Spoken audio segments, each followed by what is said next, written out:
Hi friends, ಇವತ್ತು ನಾವು ನಮ್ಮ ಮನೆಯಲ್ಲಿಯೇ ಆರೋಗ್ಯಕರವಾದ ಮೆಣಸಿನ ಪುಡಿಯನ್ನು ಯಾವ ರೀತಿಯಾಗಿ ರೆಡಿ ಮಾಡೋದು ಅಂತ ಈ ವಿಡಿಯೋದಲ್ಲಿ ನೋಡೋಣ. ಮೊದಲು ನೀವು ಎಷ್ಟು ಮೆಣಸನ್ನು ಪುಡಿ ಮಾಡಬೇಕು ಅಂತ ಅಂದ್ಕೊಂಡಿರ್ತೀರ ಅಷ್ಟು ಮೆಣಸನ್ನು ಬಿಸಿಲಿಗೆ ಒಣಗಿಸ್ಬೇಕಾಗುತ್ತೆ. ನೀವು ಬೆಳಿಗ್ಗೆ ಟೈಮ್ 8 ಗಂಟೆಗೆ ಏನಾದರೂ ಬಿಸಿಲಿಗೆ ಒಣಗಿಸ್ಲಿಕ್ಕೆ ಹಾಕಿದರೆ ಅದನ್ನು ಸಂಜೆ ಟೈಮ್ ಒಂದು 3 ಗಂಟೆವರೆಗೂ ಬಿಸಿಲಿಗೆ ಒಣಗಿಸಿ.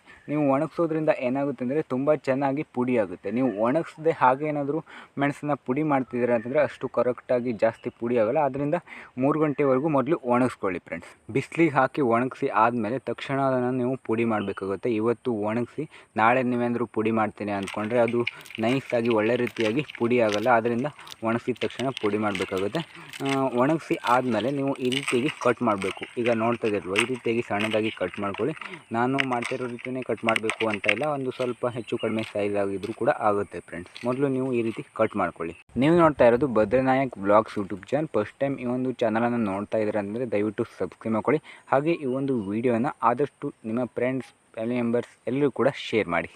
ಈಗ ನಾನು ಎಲ್ಲ ಮೆಣಸನ್ನು ಕಟ್ ಮಾಡಿಕೊಂಡು ಮುಗಿದಿದೆ. ಕಟ್ ಮಾಡ್ಕೊಂಡಿರುವಂತಹ ಮೆಣಸನ್ನು ಈಗ ಮಿಕ್ಸಿ ಜಾರ್ ಒಳಗಡೆ ಹಾಕೋಣ ಫ್ರೆಂಡ್ಸ್. ಜಾರ್ ಒಳಗಡೆ ಎಷ್ಟು ಮೆಣಸನ್ನು ಹಾಕ್ಲಿಕ್ಕಾಗುತ್ತೆ ಅಷ್ಟು ಮೆಣಸನ್ನು ಹಾಕ್ಕೊಳ್ಬೋದು. ಯಾಕಂತಂದರೆ ಎಷ್ಟೇ ಮೆಣಸು ಹಾಕಿದ್ರೂ ಕೂಡ ಹಿಟ್ಟಾದ ನಂತರ, ಪುಡಿಯಾದ ನಂತರ ಅದು ಕಡಿಮೆ ಆಗಿಬಿಡುತ್ತೆ. ನೀವು ಫುಲ್ ತೊಂಬು ಹಾಕಿದ್ದೀರಾ ಅಂತಂದರೆ ಅದು ಪುಡಿಯಾದ ನಂತರ ಅರ್ಧಕ್ಕೆ ಇಳಿಯುತ್ತೆ.